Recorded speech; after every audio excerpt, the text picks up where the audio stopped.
Today we are going to talk about audience retention. What is a good average retention rate that you should be shooting for in your videos? How do you know if you're kind of above average or below average? And how do you maybe increase that a little bit? All that is coming up.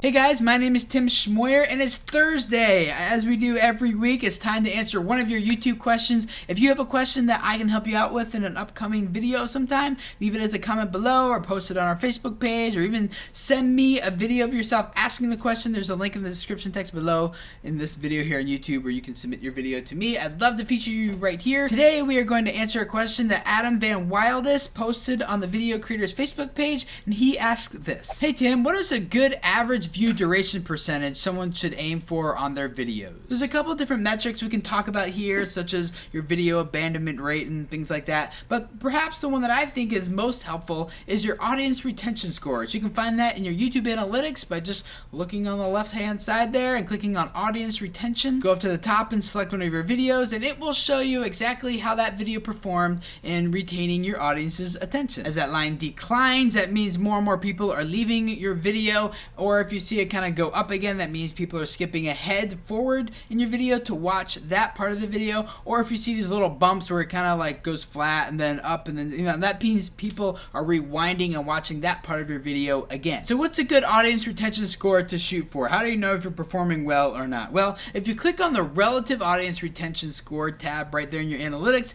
it'll show you how your video compares to all other videos on YouTube that are of a similar length. Now, I think it would be helpful if YouTube split this up a little bit more by genre, because we know that people who are watching gaming footage, that performs much differently than people who are watching like a comedy sketch or something like that. So I think that's important, but YouTube doesn't give us that, so we just gotta go with what they have. But ultimately, what I think you should be comparing this to is not necessarily how every other YouTube video that's around similar length performs, but basically how does this video perform compared to all of your other content. For example, if you hold an audience's retention for an average of 48%, and then you have a video that does like 55%, you're like, okay, what did I do in this video that held my audience's retention a little bit longer than my other videos usually do?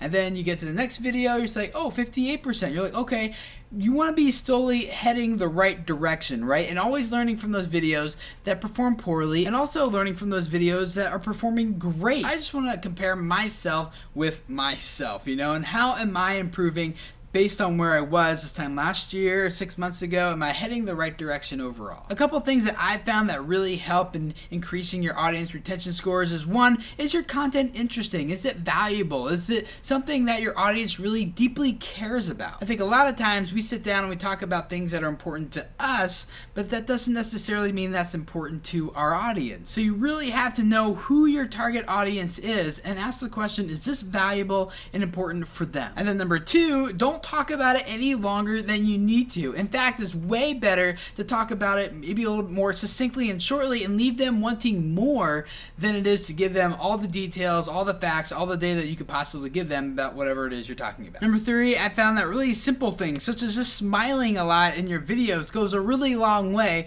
for helping people feel like they're connecting with you and that they're engaged, and that like, oh man, this person looks like he's really enjoying what he's talking about. Number four, I found that using plenty of B-roll in your video helps as well. I could just sit here and just talk to you, and some people can do that and get away with it, but I think most of us, like, you gotta keep switching things up. For example, Philip DeFranco says you need to have something new or changing about every 3 to 4 seconds on the screen, and that's why if you watch SourceFed, they have tons of jump cuts and lots of B-roll footage. I've also found that letting your viewers know right up front at the very beginning of the video what the value is for them by watching this video, they don't have to kind of figure it out as they go through like your entire video. I've found this to be true, especially with longer interviews. You really have to come on strong in the very beginning and let your viewers know, here's the value of this video, here's what you can expect, and by the end of this video you are going to learn this or realize that or something. And a lot of times you can go back and do that after you've done the interview, so you know what the content is, then go back and shoot a clip that you're going to put at the beginning of that video, and that will keep your viewers watching. If they know what's coming up, they will keep them watching watching much longer than they otherwise would. I know there's a lot of other things we can do also to increase audience retention, and I'd love to hear what those things are for you guys in the comments below, because a lot of this, as you know, depends on what type of content you're doing, who your target audience is, who you're trying to reach, and what your personality's like. There's just a lot of different variables. So what do you guys do in your videos to help you increase watch time and to keep that audience engaged through your entire video? Comment below, let us know, and the rest of you guys go down there and read the comments of what other people are saying. I'm sure you'll find a lot of helpful stuff in there. I always learn from them every week. So if this is your first time here, I'd love to have you subscribe as well. Every week we just take a question from one of you guys about YouTube and the things that you're trying to do here, and I do my best to answer them for you. And then on Tuesdays we take a look at online video news and talk about what it means for us as video creators and the changes that are happening to YouTube all the time, and how do we continue to craft our content so that it continues to perform well here. We talk about that. And then on Wednesdays to give you some YouTube tips, ideas, suggestions, advice, just to really help you guys who have a message here on YouTube that you're trying to spread. I really want to do my best to partner with you and help you do that so that it reaches the people who really need to hear what you have to say. Thank you for letting me be a part of that. Subscribe, and I will see you guys again next week. Bye.